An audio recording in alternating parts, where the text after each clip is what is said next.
Marcos, de Barcelona, pero podría ser cualquiera, en cualquier otra parte. Se va a encontrar con algo que ocurre cada día en oficinas y hogares de todo el mundo.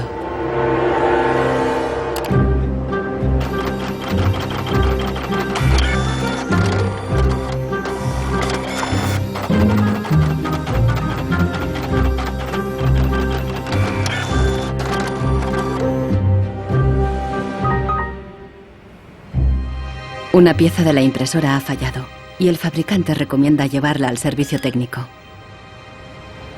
El meu tècnic fa un diagnòstic previ, pero aquest diagnòstic ya son 15 euros més IVA. Seguramente será difícil encontrar las piezas para poder repararla. Realment, reparar-la no li surt molt a compte. Que reparar-la parlem d'uns 110, 120 euros. Tienes impresoras desde 39 euros. Jo t'aconsellaria que miressis impressores noves. Així que, sens dubte, jo em compraria una nova, No es casualidad que los tres vendedores sugieran comprar una nueva impresora. Si acepta, Marcos será una víctima más de la obsolescencia programada, el motor secreto de nuestra sociedad de consumo. Our role in life seems to be just to consume things with credit, to borrow money to buy things we don't need. Nous vivons dans une société dominée par une économie de croissance dont la logique est non pas croître pour satisfaire les besoins, mais croître pour croître. So if the consumer does not purchase, the economy is not going to grow. Planned obsolescence. The desire on the part of a consumer to own something a little newer, a little sooner than is necessary. En este documental revelaremos cómo la obsolescencia programada ha definido nuestras vidas desde los años 20, cuando los fabricantes empezaron a acortar la vida de los productos para aumentar las ventas. Also hat man sich gedacht, dann beschränken wir einfach die Lebensdauer auf 1000 Stunden. Descubriremos que diseñadores e ingenieros se vieron forzados a adoptar nuevos valores y objetivos. Was back to the drawing board and come out with something that was more fragile. They time those things. They time them, so when you finally paid for them, they're used up. Conoceremos una nueva generación de consumidores que está llevando la contraria a los fabricantes. ¿Es viable una economía sin obsolescencia programada y sin su impacto sobre el medio ambiente? Posterity will never forgive us. Posterity will suddenly find out about the throwaway lifestyles of people in the advanced countries.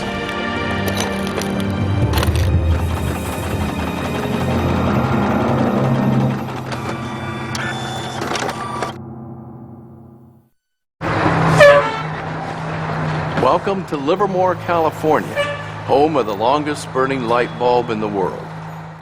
My name's Lynn Owens, and I am chairman of the Light Bulb Committee. It was in 1972 when we discovered that the light bulb that was hanging in the fire station was a significant light bulb.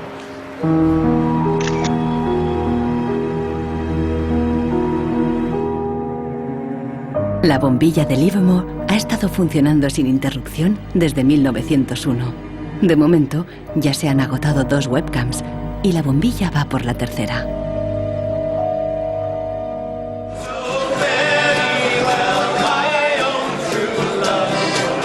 En 2001, cuando la bombilla cumplió un siglo, Livermore organizó una gran fiesta de cumpleaños al estilo americano. I think we were hoping if we would get 200 people, we'd be happy, and we ended up with 800 or 900 people showing up. One nation, under God, indivisible, with liberty and justice. Do you think that anybody would sing happy birthday to a light bulb? Well, we didn't think they would, but they did.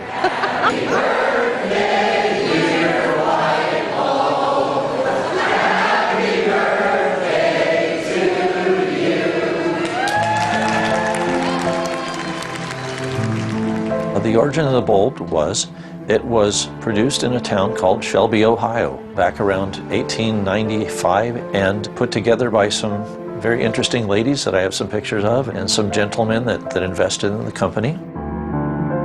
The filament was invented by Adolphe Chaillet. He invented his filament to last.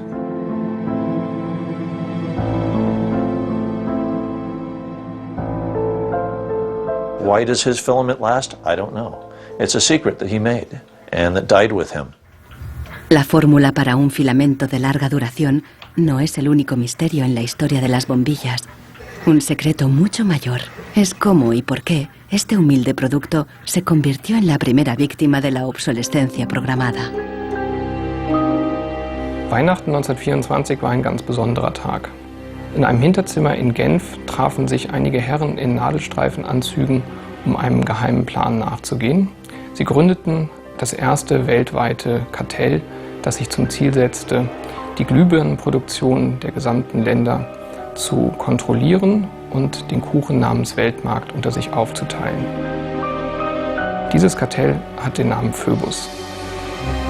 Phoebus incluía a los principales fabricantes de bombillas de Europa y de Estados Unidos, e incluso de lejanas colonias en Asia y África.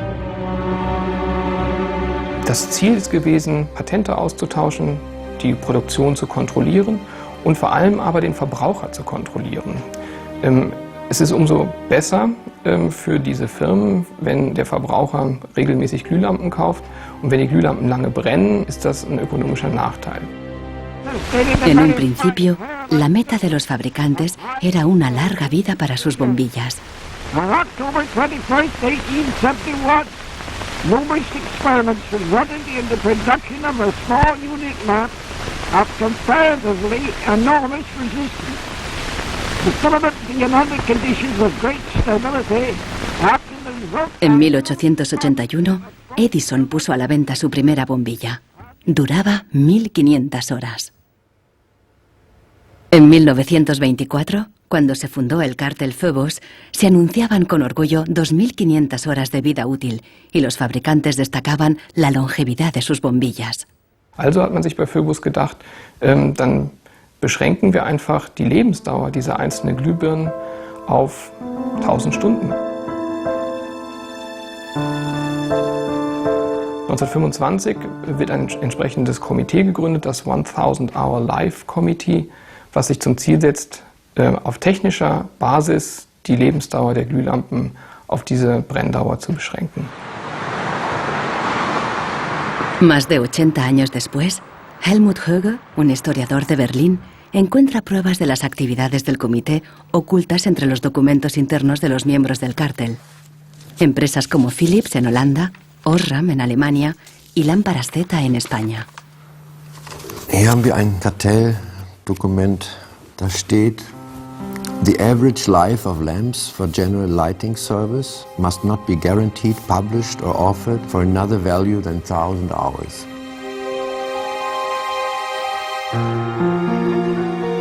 Presionados por el cártel, los fabricantes realizaron experimentos para crear una bombilla más frágil que cumpliera con la nueva norma de las 1000 horas.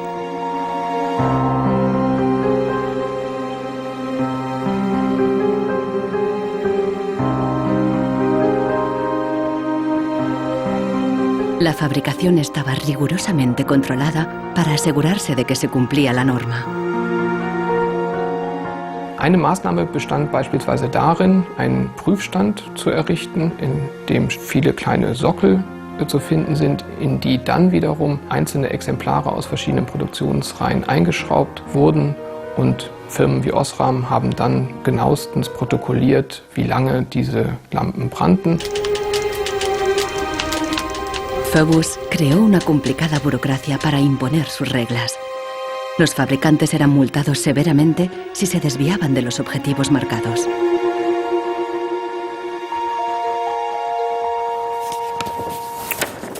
Hier haben wir eine Straftabelle aus dem Jahr 1929, die genau zeigt, wie viel Schweizer Franken Strafe für 1000 verkaufte Glühbirnen die Mitglieder des Kartells zahlen müssen, wenn die Lampen länger halten als zum Beispiel 1500 Stunden.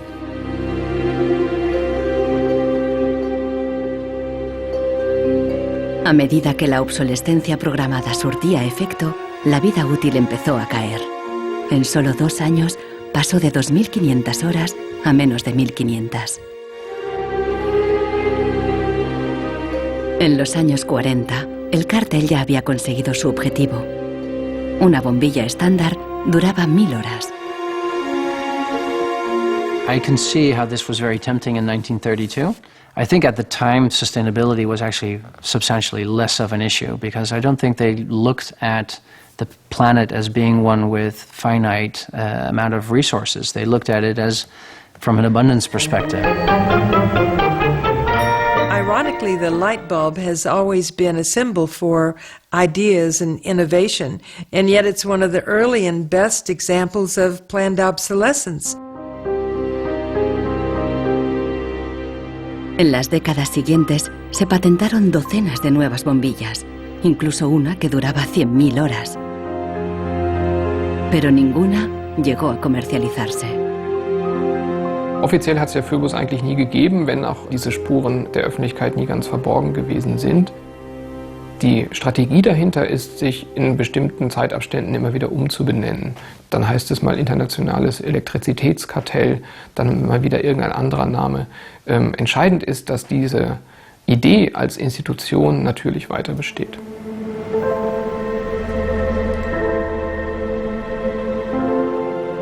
En Barcelona, Marcos ha ignorado el consejo de los vendedores de reemplazar la impresora.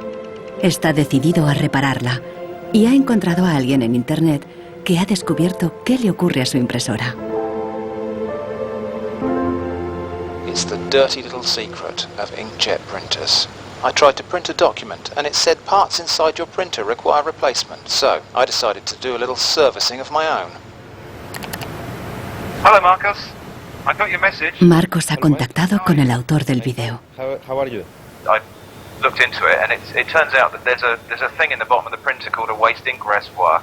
And the way inkjet printers work is they constantly have to clean the print heads, and they do that by squirting ink through them down a hole in the bottom of the printer into this great big sponge. There's just a preset time when it's squirted a certain number of drops down there that then the printer decides it's full of ink and won't function anymore. Mm-hmm. The justification is they don't want to put ink all over your desk. But I think the problem goes deeper than that. It's the way the technology works. It's just designed to fail.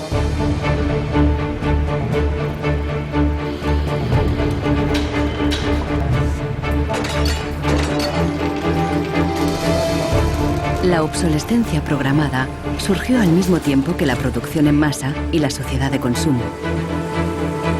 The whole issue with products being made to last less long is part of a whole pattern that began in the Industrial Revolution when the new machines were producing goods so much more cheaply, which was a great thing for consumers, but consumers couldn't keep up with the machines. There was so much production. Ya en 1928, una influente revista de publicidad advertía: un artículo que no se desgasta es una tragedia para los negocios. De hecho, con la producción en masa bajaron los precios y los productos fueron más asequibles. La gente empezó a comprar por diversión más que por necesidad. La economía se aceleró.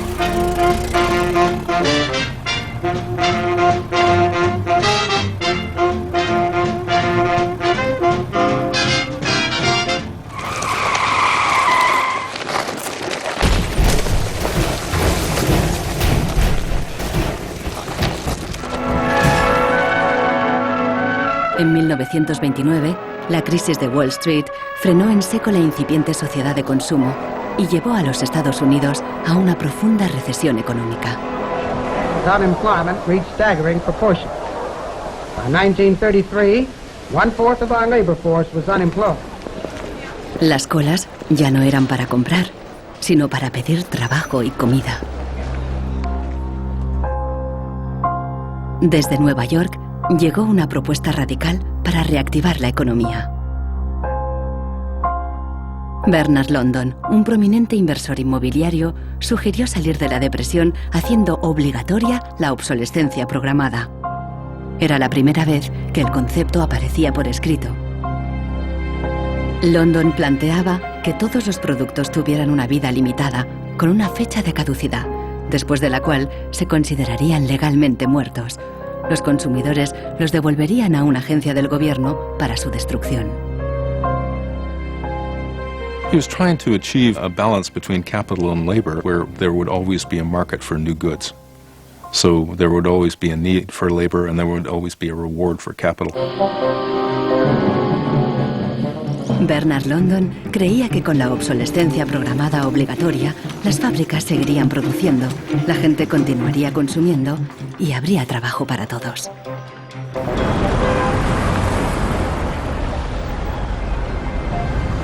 Giles Slade está en Nueva York para saber más sobre la persona que hay detrás de la idea. Se pregunta si con la obsolescencia, Bernard London pretendía maximizar los beneficios o bien ayudar a los parados. Dorothea Weitzner conoció a Bernard London en los años 30 durante una excursión familiar. Don't tell me which one he is. And let's see.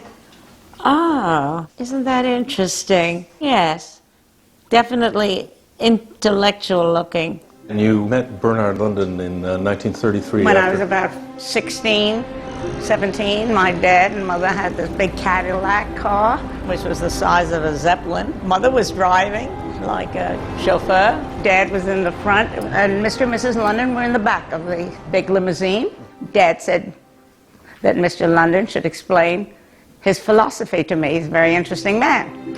And he just told me in a few words that that was his idea to reduce the depression. We were in an economic mess, worse than today even. He was obsessed with this idea. Like an artist is utterly obsessed with his paintings, you know. He actually whispered to me in the car, afraid that his theory might be too radical. De hecho, la idea de Bernard London pasó inadvertida y la obsolescencia obligatoria nunca se puso en práctica.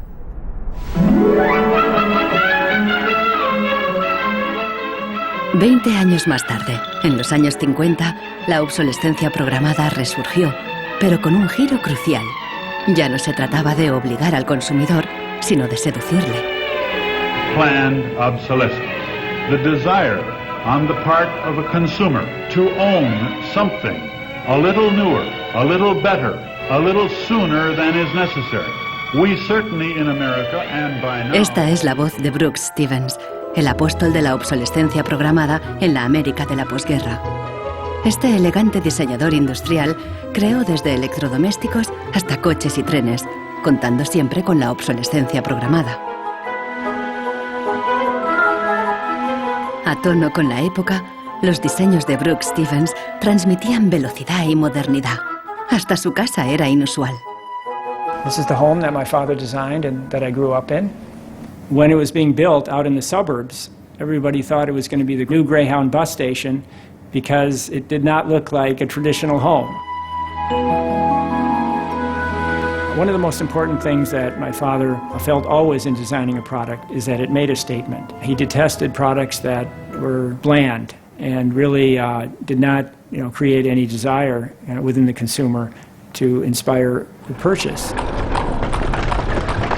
Unlike the European approach of the past where they tried to make the very best product and make it last forever, meaning you bought such a fine suit of clothes that you were married in it and then buried in it and never a chance to renew it, the approach in America is one of making the American consumer unhappy with the product that he has enjoyed the use of for a period, have him pass it on to the second-hand market, and obtain the newest product with the newest possible look. Brooks Stevens viajó por todos los Estados Unidos, promoviendo la obsolescencia programada en charlas y discursos. Sus ideas cuajaron y tuvieron un amplio eco.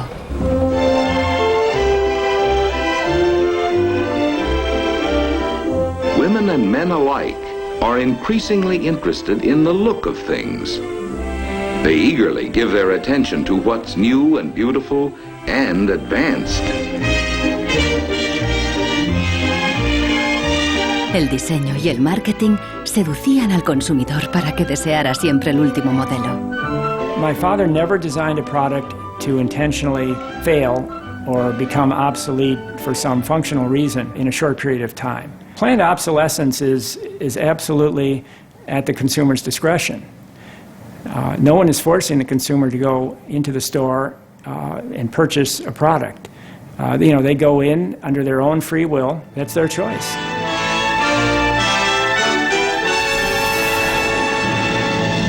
Libertad y felicidad a través del consumo ilimitado. El estilo de vida americano de los años 50 sentó las bases de la sociedad de consumo actual.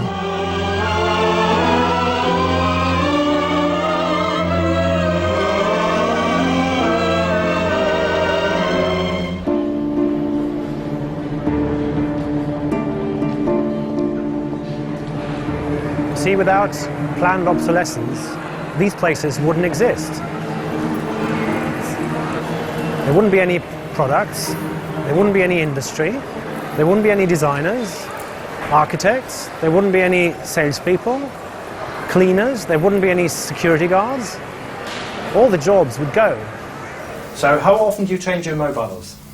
18 months. Once a year. Once a year. Once a year. Hoy en día, la obsolescencia programada se enseña en las escuelas de diseño y de ingeniería. Boris Knuth da clases sobre el ciclo de vida del producto, el eufemismo moderno de la obsolescencia programada. I went shopping for you. Got a couple of things. A pan, salt, shirt, another shirt. Se enseña a los estudiantes a diseñar para un mundo empresarial dominado por un único objetivo: compras frecuentes y repetidas. What I do, I pass these round, and you tell me what you think, how long it takes for them to fail, what the service life will be. Okay. Designers have to understand what company they work for. The company decides on a business model. How often do we want to renew our products, our offers? So this brief is given to designers, and designers have to understand and design the product in a certain way so it fits exactly the business strategy of the client they work for. La obsolescencia programada está en la raíz del considerable crecimiento económico que el mundo occidental ha vivido a partir de los años 50.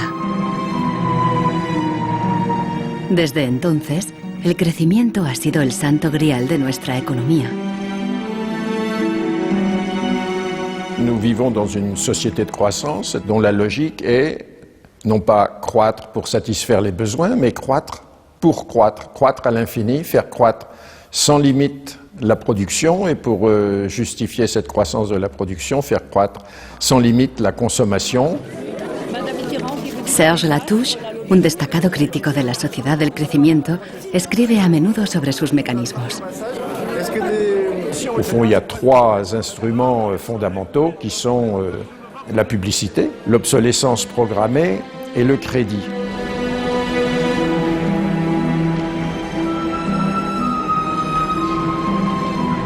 In the last generation or so, our role in life seems to be just to consume things with credit, to borrow money to buy things we don't need. That makes no real sense to me at all. Los críticos de la sociedad del crecimiento alertan de que no es sostenible a largo plazo, porque se basa en una contradicción flagrante. Celui qui croit qu'une croissance infinie est compatible avec une planète finie est soit un fou, soit un économiste. Le drame, c'est qu'au fond, nous sommes tous des économistes maintenant. Why is it that a new product is created every 3 minutes somewhere in the world? Is this necessary? I think a lot of people have realized that things need to change when they're being told by politicians to go shopping or to start consuming as the best way to restart the economy. On peut dire qu'avec la société de croissance, on est embarqué dans un bolide qui désormais manifestement n'a plus de pilote, qui va à toute allure et dont on peut prévoir le destin qui est soit de se fracasser contre un mur, soit de sombrer dans un précipice.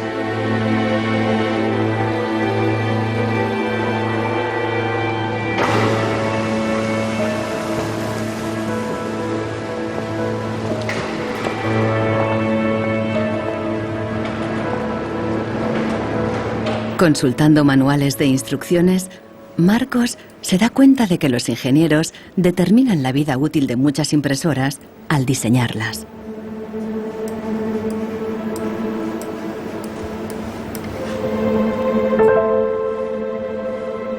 Lo consiguen colocando un chip dentro de la impresora.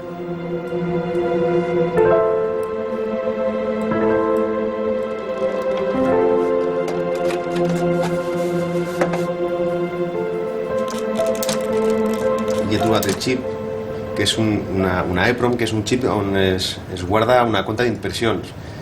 I quan s'arriba a una determinada compta és quan es bloqueja la impressora i deixa d'imprimir.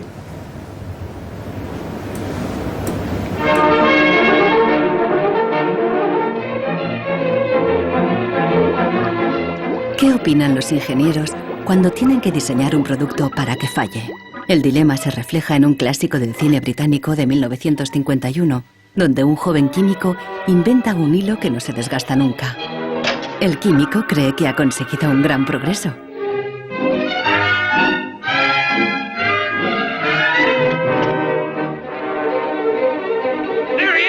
Pero no a todo el mundo le gusta el invento. Y al poco le persiguen no tan solo los dueños de la fábrica, sino también los obreros, que temen por sus empleos. Well, that's really interesting, and it reminds me of something that actually happened in the textile industry. En 1940, el gigante químico DuPont presentó una fibra sintética revolucionaria, el nylon. Para las mujeres, las medias duraderas eran un gran progreso, pero la alegría duró poco. My father worked for DuPont before and after the war in the nylon division, and he told me a story about how when nylon first came out and they were trying it out for use in stockings, the men in his division were asked to take these stockings home for their wives and girlfriends to try out. My father brought them home to my mother, and she was delighted with the first products because they were so sturdy. Los químicos de DuPont tenían motivos para estar orgullosos. Incluso los hombres admiraban la resistencia de las medias de nylon. The problem was they lasted too long. The women were very happy with the fact that they didn't get runners in them. Unfortunately, this meant that the companies producing the stockings were not going to sell very many. DuPont dio nuevas instrucciones al padre de Nichols Fox y sus colegas. For the men in his division, it was back to the drawing board to try to make the fibers weaker and come out with something that was more fragile and would run so that the stockings wouldn't last as long. Los mismos químicos que habían aplicado todo su saber para crear un nylon duradero siguieron la corriente de la época y lo hicieron más frágil. Ese hilo eterno desapareció de las fábricas, igual que en el cine. We need control of this discovery. Complete control. If you want twice the amount in that contract, we will pay it. $250,000. To suppress it. Yes. ¿Qué opinaban los químicos de DuPont de reducir la vida de un producto deliberadamente? Must have been frustrating for the engineers to have to use their skills to make an inferior product after they'd tried so hard to make a good product. But in a way, I suppose that's the outsider's view. Probably they just had a job to do. Make it strong, make it weak. That was their job. Engineers were in a really complicated ethical time. This confrontation with planned obsolescence provoked them to examine their most basic ethical concepts. There was an old school of engineers who believed that they should make a permanent, usable product that would never break. And there was a new school of engineers that were driven by the market who were clearly interested in making the most disposable product that they could. And this debate resolved itself by these new school of engineers taking over. La obsolescencia programada no solo afectó a ingenieros. La frustración de los consumidores se hizo eco en el clásico teatral de Arthur Miller, Muerte de un viajante. Como Willy Lomax, los consumidores solo podían quejarse.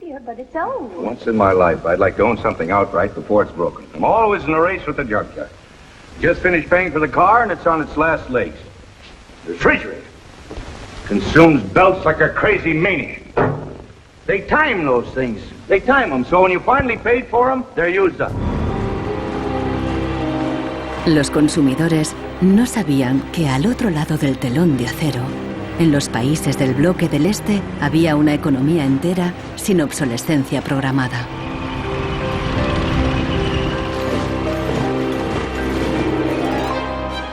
La economía comunista no se basaba en el libre mercado, sino que estaba planificada por el Estado. Era poco eficiente y sufría una falta de recursos crónica.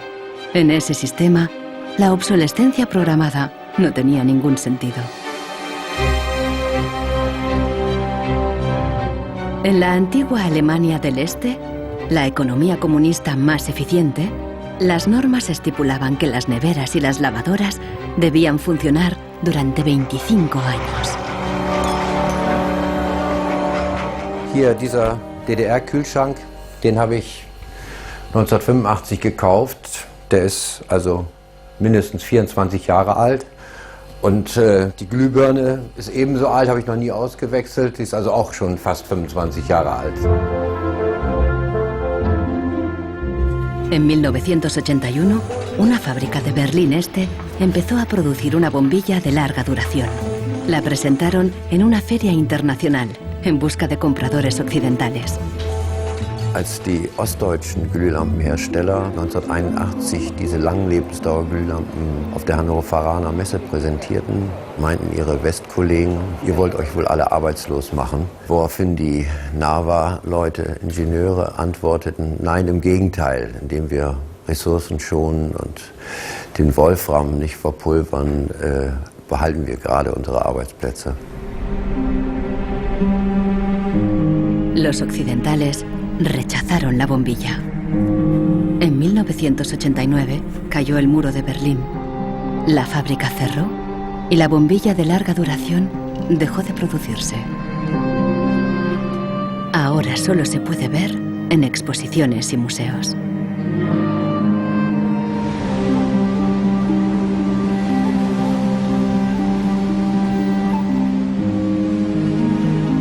Veinte años después de la caída del muro de Berlín, el consumismo desenfrenado se da tanto en el este como en el oeste.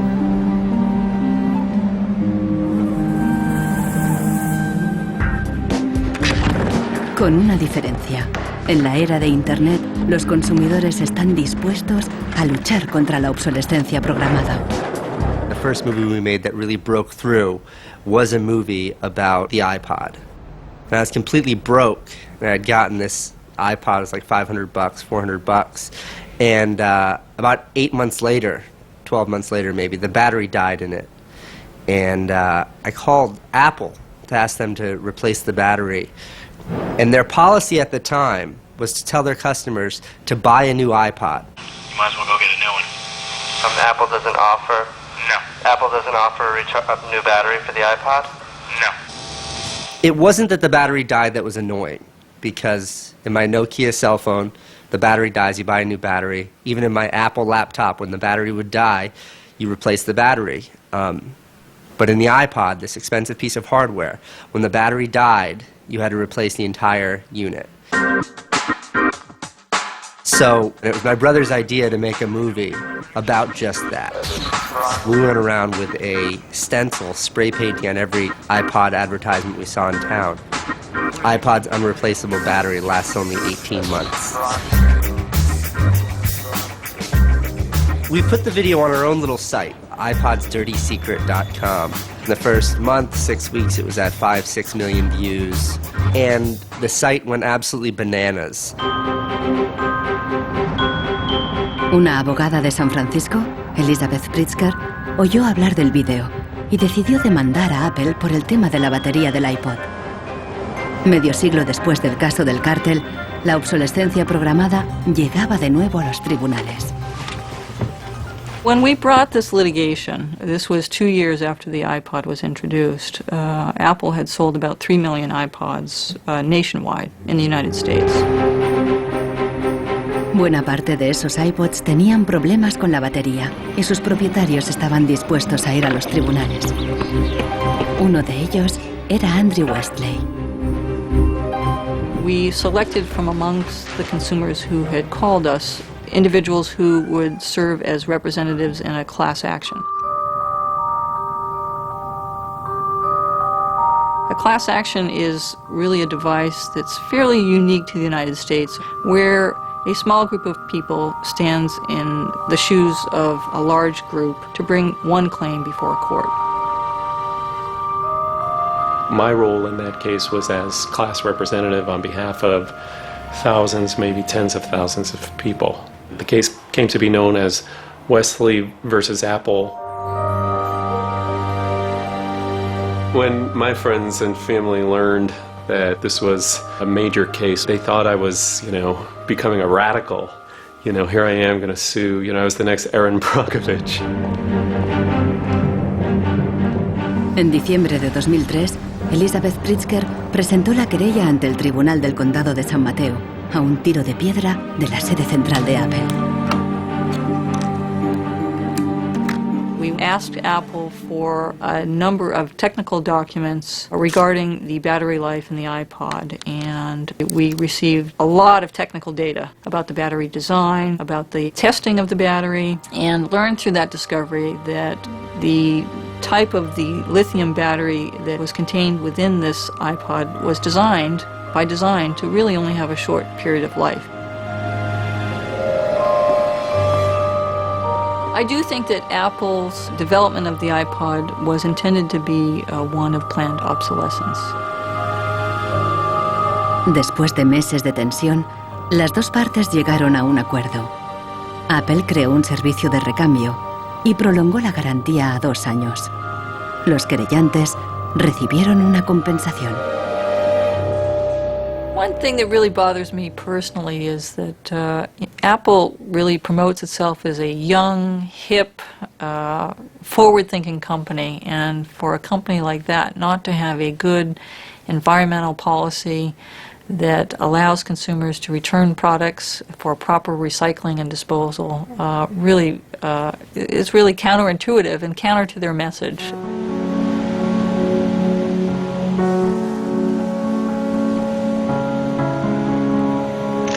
La obsolescencia programada provoca un flujo constante de residuos que acaban en países del tercer mundo como Ghana, en África.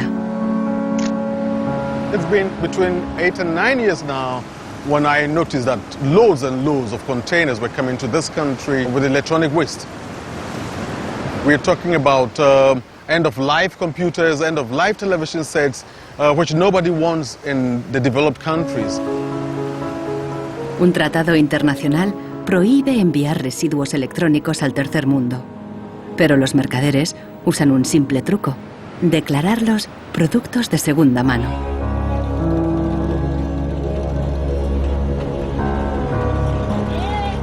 Más del 80% de los residuos electrónicos que llegan a Ghana no se pueden reparar y acaban abandonados en vertederos por todo el país.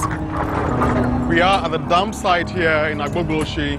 In the past, we had this beautiful river called Odor River, that meandered its way through this area. It was teeming in the past. It had so much fish.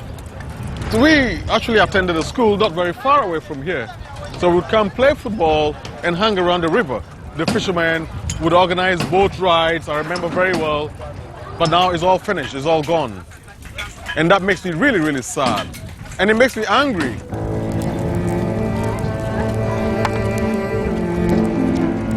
Hoy en día, aquí no hay niños jugando después de clase. En su lugar, jóvenes de familias pobres vienen a buscar chatarra. Queman la funda de plástico de los cables para obtener el metal que llevan dentro.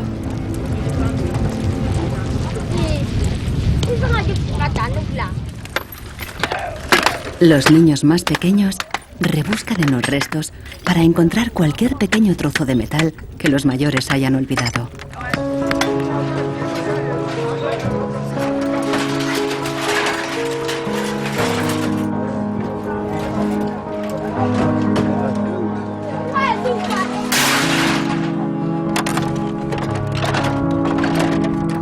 Some of those behind the shipments have said that, well, we're trying to bridge the digital divide between Europe, America, and then the rest of Africa and Ghana, of course. But the reality is that these computers that are sent here simply do not work.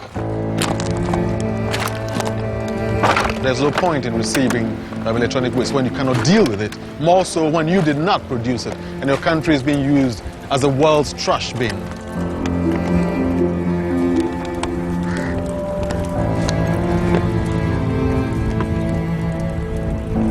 The trash that for so long in the industrial age has been hidden from view is now coming into our lives and we can actually no longer easily avoid it. The waste economy is reaching its last legs because they don't physically have anywhere else to put the waste. I think in the course of time, we've come to realize that the planet that we're living on cannot sustain that forever. There's a limit to natural resources and there's a limit to energy resources that we have.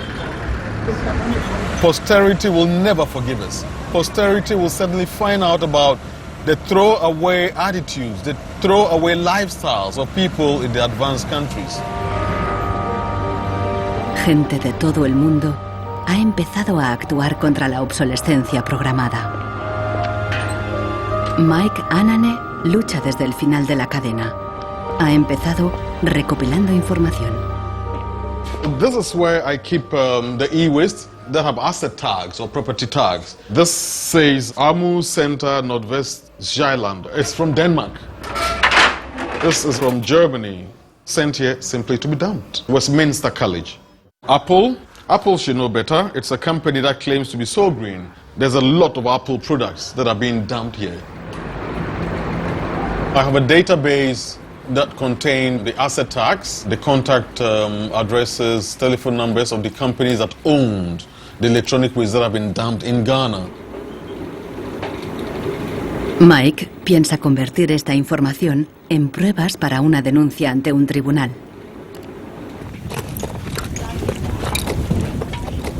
We need to take some action, some punitive measure. We need to sue people so they stop dumping e-waste in Ghana.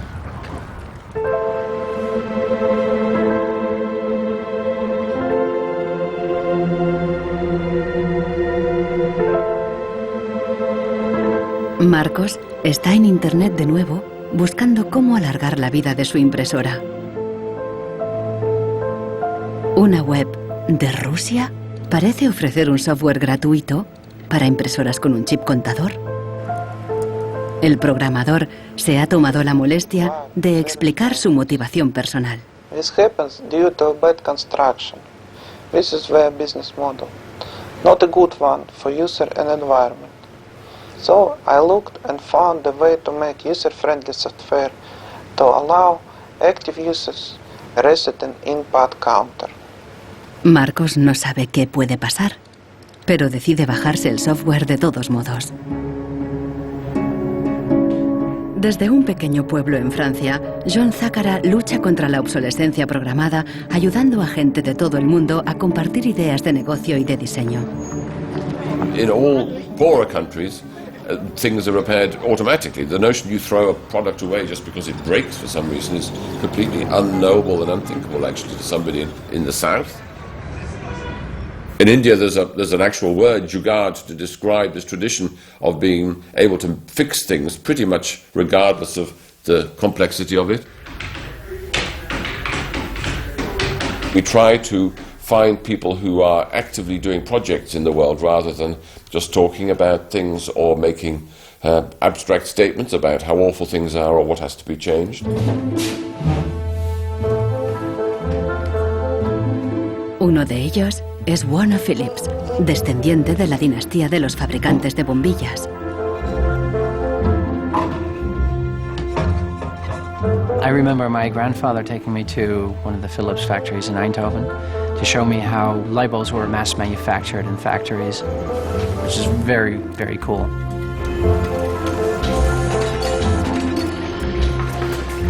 Casi un siglo después del cártel de la bombilla, Warner Phillips sigue la tradición familiar, pero con una perspectiva diferente. Fabrica una bombilla LED que dura 25 años. It's not like there's a green world and there is a business world. I think business and sustainability go hand in hand. It's actually the best basis to build a business on. And the only really real way to do that, I believe, is to factor in the true costs of the resources that have been used, but you also look at the energy consumption, you also look at the indirect energy consumption of transportation. Si on faisait vraiment payer aux transporteurs le coût réel du transport, sans parler du fait que le pétrole est une ressource non renouvelable et pour lequel on n'a pas vraiment de substitut, je dirais que le prix du transport devrait être multiplié par 20 ou 30. If you factor all of that into every product that you manufacture, then there will be huge incentives for manufacturers and entrepreneurs all over the planet to make products that last forever. También se puede luchar contra la obsolescencia programada replanteando la ingeniería y la producción de los productos. Un concepto nuevo, de la cuna a la cuna. Afirma que si las fábricas funcionaran como la naturaleza, la propia obsolescencia quedaría obsoleta. Wenn man über Umweltschutz redet, meint man bei uns immer sparen, verzichten, vermeiden, reduzieren, Nullabfall, weniger schädlich. Wenn man sich die Natur aber im Frühling anschaut, ein Kirschbaum, kein Sparen, kein Verzichten, kein Vermeiden. El ciclo natural produce en abundancia, pero las flores caídas y las hojas secas no son residuos, sino nutrientes para otros organismos. Die Natur kennt keine Abfälle, sondern sie kennt nur Nährstoffe. Braungart cree que la industria puede imitar el ciclo virtuoso de la naturaleza. Y lo demostró al rediseñar el proceso de producción de una fábrica textil suiza. Wenn man zum Beispiel einen Stoff hat, dazu ein Sofa damit bezieht oder einen Stuhl, dann sind die Zuschnitte, was man abschneidet, so giftig, dass es als Sondermüll entsorgt werden muss. Braungart descubrió que la fábrica usaba, por inercia, cientos de tintes y productos químicos altamente tóxicos. Para fabricar los nuevos tejidos, Braungart y su equipo redujeron la lista a solo 36 sustancias, todas biodegradables. Wir suchen jetzt alle Zutaten raus, dass man sie auch essen könnte. Das heißt, Sie können die klein schneiden und in Müsli packen, wenn Sie wollen. Wenn man eine Müllgesellschaft hat, ist jedes kurzlebige Produkt natürlich ein Müllproblem. Wenn es aber eine Gesellschaft ist, die Nährstoffe macht, ist jedes kurzlebige Produkt wieder eine Chance, etwas Neues zu machen. Para los críticos más radicales de la obsolescencia programada, no basta con reformar los procesos productivos. Quieren replantear nuestra economía y nuestros valores. C'est une vraie révolution. C'est d'abord une révolution culturelle, parce que c'est un changement de paradigme, c'est un changement de mentalité. Esta revolución se llama decrecimiento. Serge Latouche viaja de charla en charla explicando cómo abandonar la sociedad de crecimiento definitivamente. La décroissance, c'est un slogan provocateur qui a pour fonction de rompre avec le discours un peu euphorisant de la croissance possible, infinie, soutenable, et donc pour marquer la nécessité de changer de logique. L'essentiel du programme, en quelque sorte de la décroissance, tient en un mot réduire. Réduire notre empreinte écologique, réduire nos gaspillages, notre surproduction, notre surconsommation. Réduisant la consommation, en réduisant la production, mais en libérant du temps libre, on peut développer d'autres formes de richesse qui ont l'avantage de ne pas s'épuiser quand on les consomme, comme l'amitié, le savoir. We increasingly rely on objects to give us a sense of self-esteem and identity. It's partly the consequence of the breakdown of things that used to give us identity, like membership of a community or relationship to the land, or all sorts of soft and social things which have been replaced by consumerism. Si le bonheur dépendait du niveau de consommation, on devrait être dans la félicité absolue, parce que nous consommons 26 fois plus que du temps de Marx, mais toutes les enquêtes montrent que les gens ne sont pas 20 fois plus heureux, parce que le bonheur est toujours quelque chose de subjectif, évidemment. Los críticos del decrecimiento temen que destruirá la economía y nos llevará de vuelta a la edad de piedra. Revenir à une société soutenable, c'est-à-dire une société dont l'empreinte écologique ne dépasse pas une planète, eh bien, ça n'est pas revenir à l'âge de pierre, c'est revenir, toutes choses égales d'ailleurs, pour un pays comme la France, aux années 60. Ça n'est pas vraiment l'âge de pierre.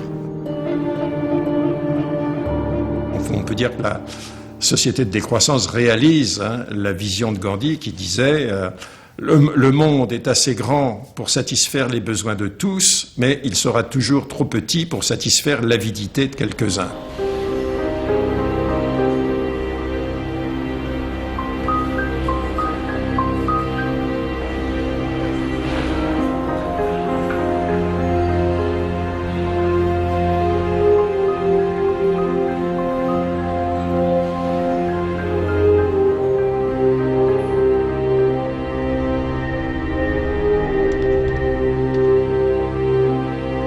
Marcos está instalando el freeware ruso en su ordenador. Con el nuevo programa, puede poner a cero el chip contador de la impresora.